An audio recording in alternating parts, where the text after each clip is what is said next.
जय जगन्नाथ दर्शक बंधु मुझे आपण मान गुड़ आ चीनी आरिसा रेसिपी नहीं आसी जोटा कि सब टिप्स सहित चलतु देखा रेसिपी आवश्यक सामग्री और प्रस्तुत प्रणाली। चीनी, राशि, गुड़, गुजराती,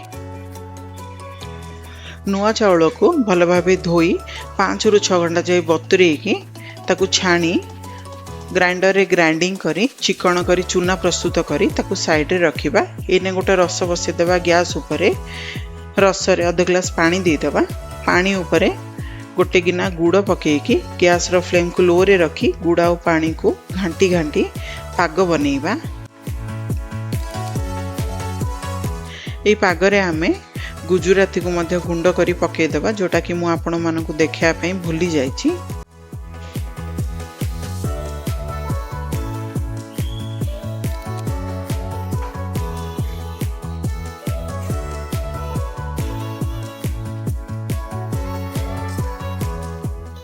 गुड़ पाग आमर बनी कि नहीं आम केमिति चेक करवा मु आपण मानकु आगो को देखेबी। देखंतु एपरि भाबे गोटे गिना रे पानी नहीं पागर 2 ରୁ 3 ड्रॉप नहीं कि पानी रे पकई आंगुड़ी साहाय्य रे आमे ताकू देखिबा जे जदि गुळा होछि माने हमर पाग प्रस्तुत होई सारछि।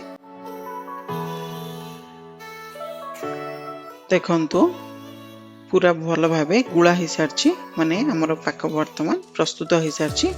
एने गैस को बंद करिकी गुड़ पाग उपरे ए कंचा चून को पकेकी कंटिन्यूअसली आमे घांटीबा।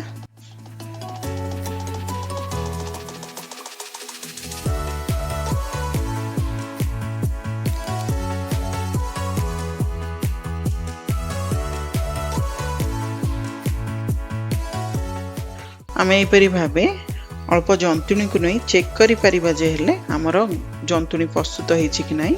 मु चेक करला बेले गुळा भल भावे हेउ नथला तेन मु अल्प चूना और घियो को पकेकी चूना घियो भल भावे घांटिकी मु एने चेक करिबे जे हमर गुळा होछि कि नहीं।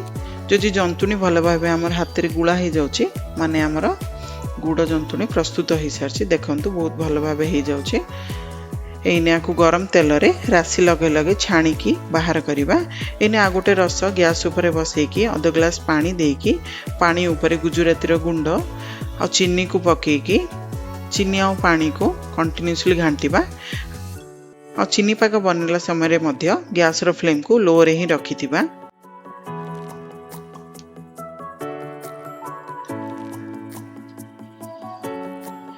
गुड़ पाग भली चीनी पाग को मध्य आम एपरि भावे चेक करि परिबा। देखंतु गुड़ पाग पूरा चॉकलेट भली किंतु चीनी पाग एपरि भावे जदि गोटे तार भली मध्य बाहरुछि ता माने आमे जानिबा जे हमर पाग प्रस्तुत होई सारछि। गैस रो फ्लेम को बंद करिकि ए पाग रे आमे कंचा चूना को पकेकी कंटिन्यूअसली घांटीबा। चूना और पाग को भल भावे आमे मिसेइबा। मोर ये सेम स्टेप फॉलो करी आपण माने निश्चय घरे थरे आरिसा बनांतु। बहुत बढ़िया लगी थाए खाइबा पई। बाहरु क्रंची और भितरु नरम बनी थाए और मास मास संख्या मध्य रही थाए बिल्कुल हेले खराब हे न थाए।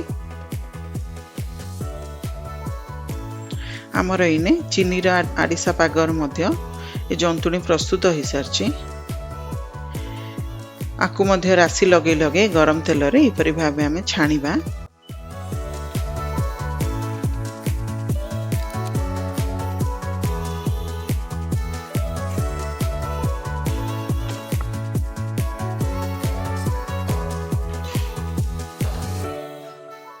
वीडियोटी भल लगी लाइक शेयर और सब्सक्राइब निश्चय करदेवे कहीं आपण सब्सक्रिप्शन ही आम मानक मोटिवेशन दे थाए आगो को एपरि भावे नुआ नुआ वीडियो आनिबा पई।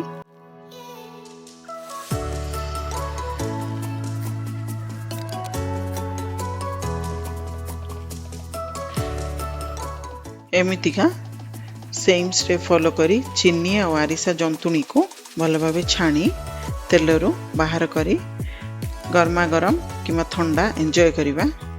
पुणी देखा सांग माने अति शीघ्र आ गोटे नुआ वीडियो सहित रहुची। नमस्कार, धन्यवाद।